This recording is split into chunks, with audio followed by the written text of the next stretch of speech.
All right, how's life on the ranch?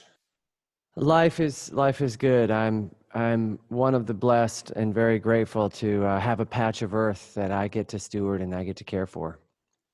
Very good, very good. And where are things as far as stewarding and caring for in this time of year? If you can let the people know how the crops are looking, what you're working on, how busy you are. Cool. Well, it's summertime, so a lot of things are heating up, and a lot of fruit comes to fruition. It comes to maturation. So we grow coffee here, we grow avocados, and summer is when things are just ripening. We have apricots ripening, loquats ripening, bananas are ripening. And I'll tell you this, though, this is the first year I've probably been home in more than 10 years on this week of time, because usually I'm on the East Coast. I do a charity event back in my hometown of Virginia, Richmond, Virginia, and programming got canceled this year due to the COVID Yeah. situation. It landed me on the farm for the first time in 10 years during this particular ripening season. So um, while it was inconvenient that I'm not out there doing musical work in performing arts, I'm honored and privileged that I do get to work in the soil and help my farm team bring these fruits forward. So it's pretty cool. And in general, has it all felt very different being able to be home this much time and do everything? Just talk about how wonderful it's been to be able to create and do what you do.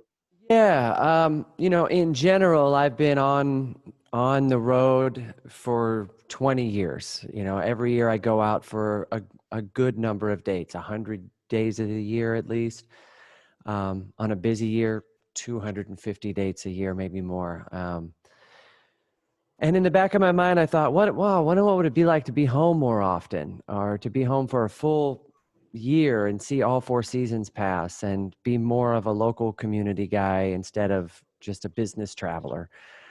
So I'm getting a dose of that, and it's great because I get to be a household member. I get to be a member of my farm community. Um, I feel like I'm being a better uh, environmentalist or conservationist by not traveling and flying and wasting, using fossil fuels, and instead working on my patch of earth and learning how to use this technology to still be a performing artist and to still create art and music and communicate. So a bit of a learning curve there, and I know a lot of the music industry and the entertainment industry has made this shift as well to learn how to use the technology. Yeah. I'm hoping that the investments that artists are making right now to learn how to live stream and connect with audiences, I'm really hoping those investments return for the artists. I don't need it myself. I've done well, but there's a lot of young artists now who are just getting in the industry who are going to be relying on this technology and this type of communication. So I'm really hoping that the audiences out there really lend an ear to supporting the artists that they follow, especially the younger artists that are just getting started, because Sure, sure. Yeah. And for you to release an album amid this, all your albums have always been full of love and optimism and hope, and they've always felt very timeless and of the moment. I can probably say that with every one of your records. You probably agree with that yeah. as well. But this one, especially so, because everything's so heightened right now. Yeah. Yeah. I mean, I knew 2020 was going to be an engaged year. It's an election year, and that brings up a lot of debate, a lot of conflict, but I did not anticipate this level of conflict. If I look for the good right now in what's going on, it's that America is getting an education, a big one. And I've tried to put that in my songs. I've tried to basically feed that awakening of that education the best I can through my experiences. But clearly there's more work to be done. There's more radical, positive, uplifting, transformational music to be made in the world to educate all of us on how we can advance equality and better serve society as a whole. So I knew 2020 would be an engaged year, so I tried to create the kind of music that would breathe life into uh, issues that I care about, whether it's gun control or inequality, advancing equality, and trying to maintain a sense of peace and positivity while walking through turmoil. So that was already a part of this album. Mhm. Now, because of what's happening, it's easier to hear those messages. Mhm.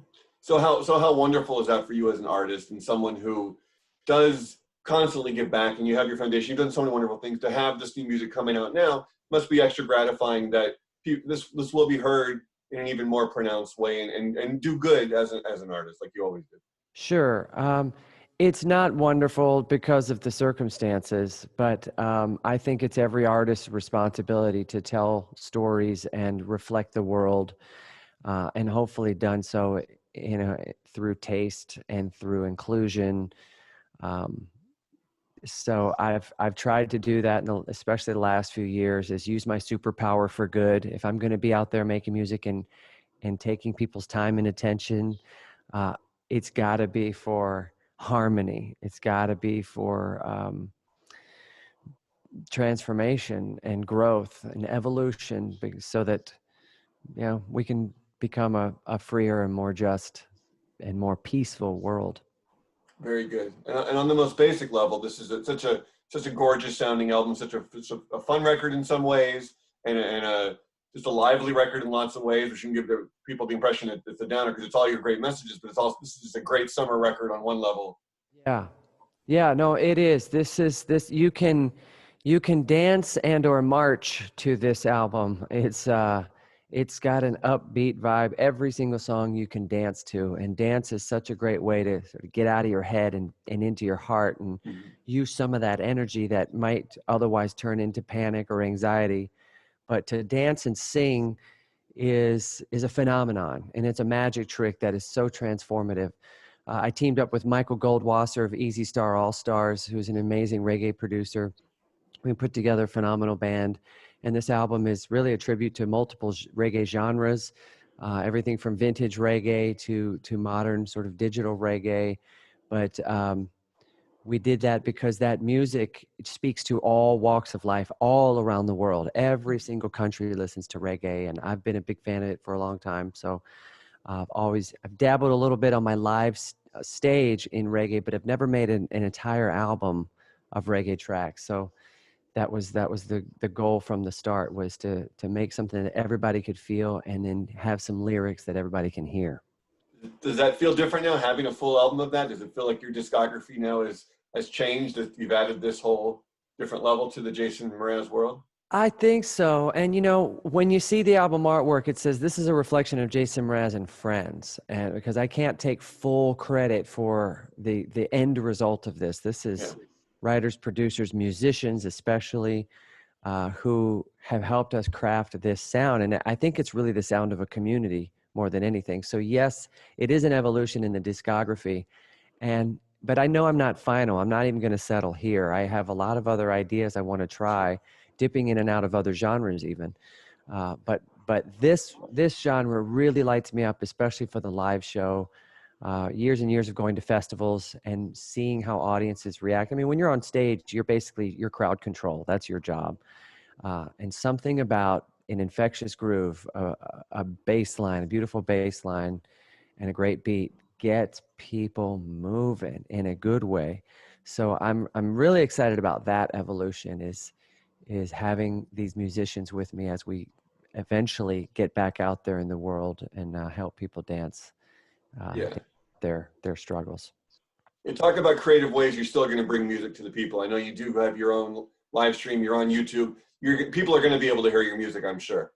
Yeah, I'm still figuring out the live stream thing. It's just not the same. There's no crowd. There's no audience. I mean, see them digitally whizzing by, but I may just start inviting my friends and neighbors over into the room or something to give me a little more energy. But we're not giving up hope. We've still got a great band, and we're all still standing by. The minute that this world feels safe to put everybody on a bus and start driving around the country, we will do that.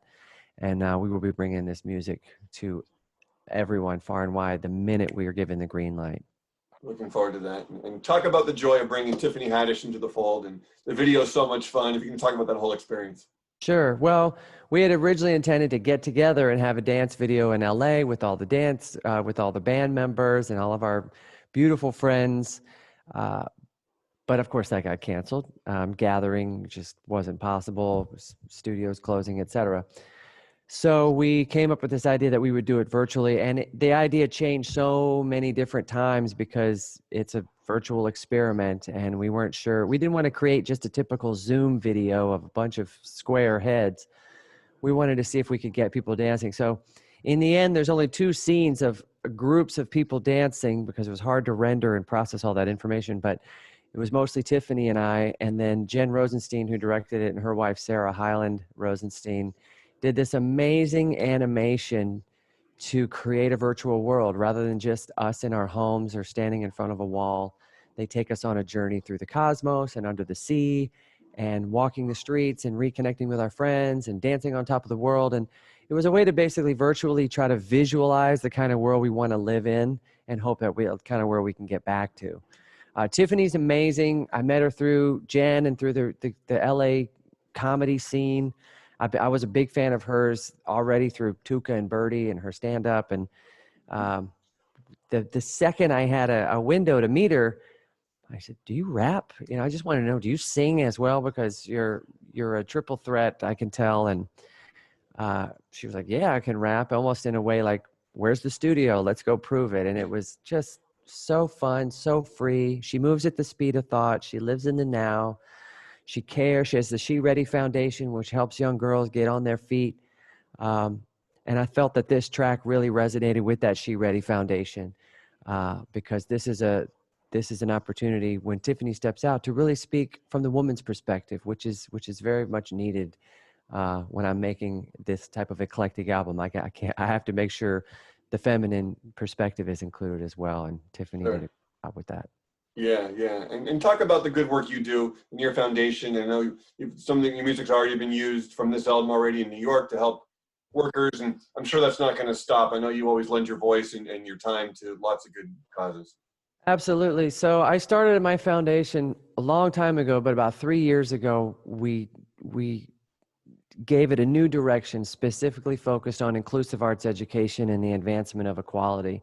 And that allows us to go create art programs on the fringe of communities where they're underserved and give young people an opportunity. I mean, the biggest thing is opportunities.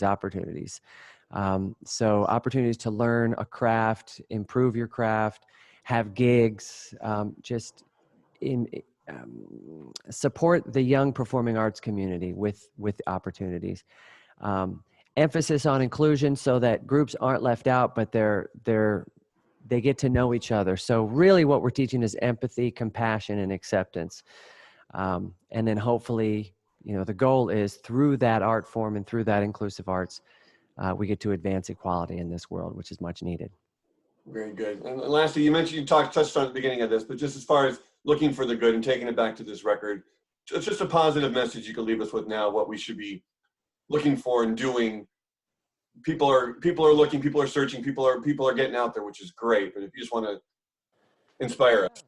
Well, the thing we're hearing the most is systemic. That's the word, systemic racism. We need systemic changes. And so we've got policies that need to be updated. We've got an equal rights amendment that's never been ratified. It's probably 100 years old, and it's never, ever been ratified. We need some serious policy change. Budgets across the country are way out of whack. Who gets the money and is not equally distributed to help communities thrive. So if I look for the good in this and what's happening right now, I said this before, but I think America's getting an education. And if we truly want to live into that indivisible justice for all, if we really want to live into the living document that is the Constitution, we have to continue to rise to create that, because we've never truly been what the Constitution is, but I think we are getting there with each generation. And this is a huge, huge growth that we're experiencing right now. So if I look for the good in this, it's that we're growing up, and but it's going to take action just beyond watching and hearing about it. It's going to take action at the community level, at state level, at the national level, to change policies that actually help all citizens here. Very good. Well said. Well, listen, Jason, I've been a fan and admirer of yours since I had you in for the first record years ago, and just always, thought you're the best, and just love that you're still doing what you're doing. Love the new record. Thanks so much. Appreciate it. I try to use my superpowers for good, so thanks for listening to it. For sure. Take care. Thanks for talking to you. Cheers. Thank you. Bye.